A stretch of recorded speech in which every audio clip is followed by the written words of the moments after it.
अभी हम जो प्रॉब्लम सॉल्व करने जा रहे हैं ये बहुत ही इम्पोर्टेंट है और ये बहुत बार एग्जाम्स में आती है। तो इसको करने का टेक्निक देखो, इसको करने के भी बहुत सारे मेथड है, बहुत सारे मेथड है। पहला मेथड, आप कॉम्प्लेक्स एनालिसिस से आप सोल्व कर सकते हो।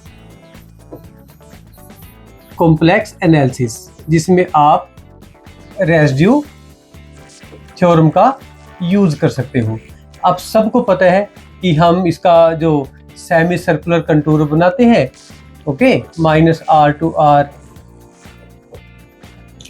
फिर इसको जो इंटेग्रल होता है आप इसको z² अपॉन e⁻z-1 लेते हैं, फिर e⁻z-1 इक्वल टू 0 करते हैं, z की वैल्यू 2n पाई आयोटा आती है। फिर आप इसका रेसिड्यू निकालते हैं, फिर कोचिस रेसिड्यू थ्योरम लगाते हैं, उसके बाद सारे रेसिड्यूज को ऐड करते हैं, तब जाके आपका आंसर आता है। तो मेरी तरफ से ये जो मेथड है इस पर्टिकुलर क्वेश्चन में नहीं है, ओके।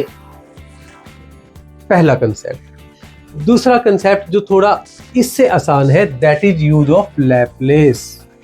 तो आप यूज ऑफ लैप्लेस भी कर सकते हैं, थोड़ा सा नहीं कुछ ज्यादा ही ट्रिकी बन जाता है। अगर हम करना चाहें तो कुछ ऐसा करेंगे, 0 to ∞ x² है, तो ये जो वैल्यू है ना e⁻x, इसको मैं लिख दूंगा 1/e⁻⁻x-1 dx।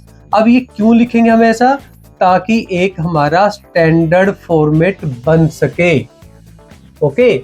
अदरवाइज हम इसको नहीं कर पाएंगे। देखो कैसे, ये बनेगा x² e⁻⁻x और ये बना 1 - e⁻⁻x dx। और ये जो प्रॉपर्टी है ये आपकी बनेगी 0 to ∞ x² e⁻⁻x और 1 - e⁻⁻x-1 dx। अब इस प्रॉपर्टीज को बड़े ध्यान से आपने देखना है। अब हुआ क्या इसके अंदर? इसके अंदर भाई बहुत ही अच्छा कंसेप्ट लग गया है जिसको हम बोलेंगे बाइनोमियल एक्सपेंशन। सभी बच्चों को बाइनोमियल एक्सपेंशन आती है। कौन सी वाली?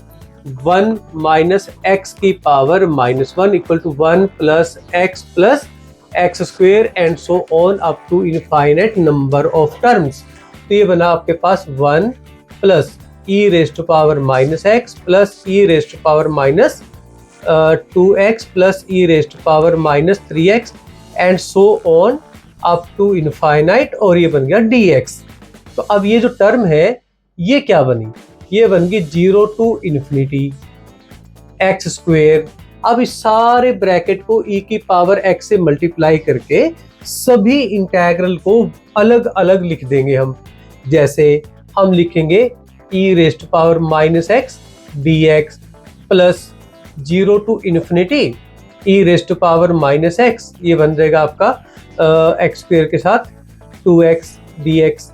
फिर 0 to ∞ और e⁻⁻3x x² dx and so on up to ∞।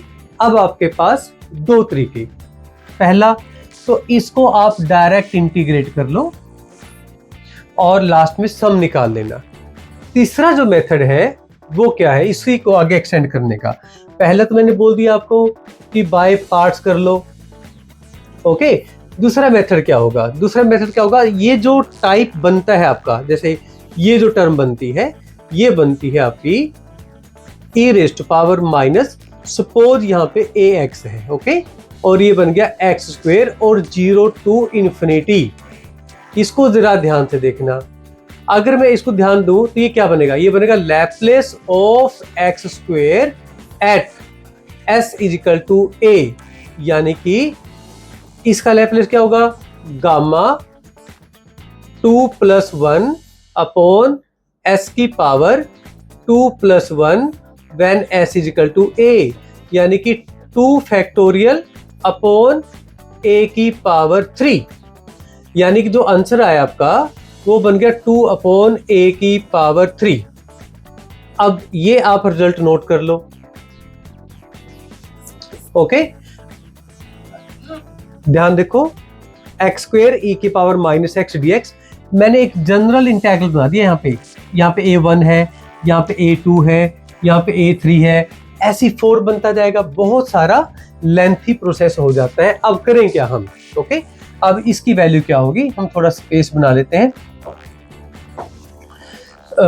अब सपोज कर लो हम इसको हटा देते हैं।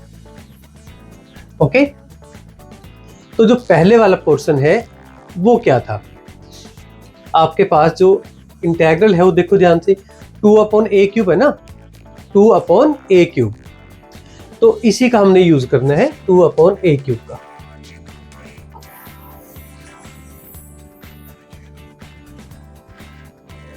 चलिए ध्यान से, जो पहला इंटीग्रल है वो क्या बना, वो बन गया 2/-1 का क्यूब। ओके, फिर नेक्स्ट क्या बनेगा, 2/ यहाँ पे माइनस बनी 1 आएगा, भाई गलत होगी।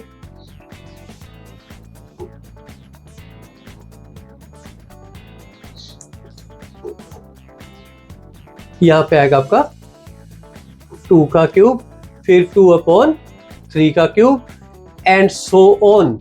तो यहाँ से 2 कॉमन आ गया, तो ये बन गया 1 का क्यूब प्लस 1/2 का क्यूब प्लस 1/3 का क्यूब एंड सो ऑन। अगर मैं इसको ध्यान से देखूं तो ये क्या बना, सिग्मा 1/n का क्यूब। ओके, और ये क्या बनता है आपका, ये जो वैल्यू बनती है ये क्या बनती है, ये जो वैल्यू बनी है सिग्मा, ये क्या बनती है, ये बनता है आपका जीटा फंक्शन। तो ये आपका रिजल्ट आ जाता है इस तरीके से, अगर हम इसको लैपलेस का यूज करते हैं। ओके, कि क्या हमारे पास इससे भी आसान और छोटा मेथड है? हाँ, हमारे पास बहुत ही आसान और छोटा मेथड भी है। वो क्या मेथड है उसको देखिए ध्यान से।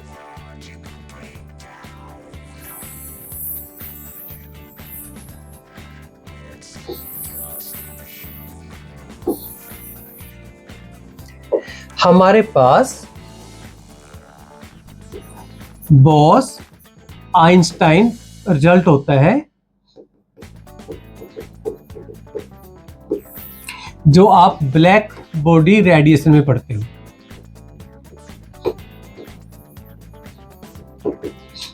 और वो रिजल्ट क्या होता है, कौन सा फॉर्मूला होता है, बॉस इंटीग्रल फॉर्मूला।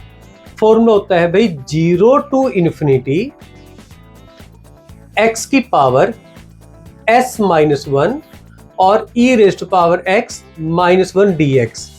तो ये फॉर्मूला होता है आपका गामा। जितनी ये पावर है उससे एक ज्यादा, यानी कि s। ओके, और साथ में आएगा रीमन जीटा फंक्शन। तो अब इस फॉर्मूले का अगर मैं डायरेक्ट यहां पे यूज करता हूं तो बड़े ध्यान से देखिए, 0 to ∞ x² upon e⁻x-1 dx। तो ये जो पावर है उससे एक ज्यादा यहाँ पे होती है, तो ये बन गया आपका गामा 2+1, और रीमन जीटा फंक्शन में भी ये 2+1। तो गामा 3 और रीमन जीटा फंक्शन 3, गामा 3 होता है 2 फैक्टोरियल, और ये बन गया आपका फाइनल रिजल्ट। अगर हम छोटे छोटे कंसेप्ट्स का नोट्स बनाएंगे, ध्यान रखेंगे, तो हमारी बहुत सारी प्रॉब्लम्स है जो बहुत जल्दी सोल्व हो सकती हैं। मैं ये नहीं कह रहा कि हर क्वेश्चन शॉर्टकट से करो, जहां अप्लाई कर सकते हो वहां जरूर अप्लाई करना है, उससे आपका टाइम बचता है। दूसरे क्वेश्चन पे ज्यादा टाइम लगा सकते हो जो सब्जेक्टिव अप्रोच से बने होते हैं।